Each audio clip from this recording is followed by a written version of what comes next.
اچھا ہم صاحب، جس وقت دنیا کے اندر ہم دیکھتے ہیں افراد کو کوئی ترقی ملتی ہے، کوئی پذیرائی ملتی ہے، تو وقت کے ساتھ ساتھ ایگزام پیدا ہوتا ہے، ایک جس کو آپ کہتے ہیں سیلف کانفیڈنس سامنے آتا ہے، اور پھر انسان اپنے گرد و پیش سے بالکل لا تعلق ہو کے اپنی ہی ایک خیالی دنیا میں رہنا شروع کر دیتا ہے.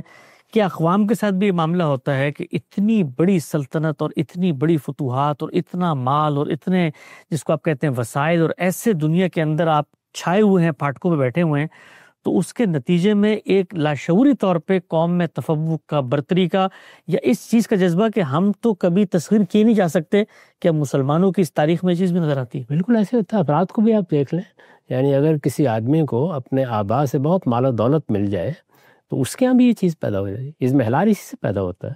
آخر مغلوں کے یہاں کیا ہوا ہے؟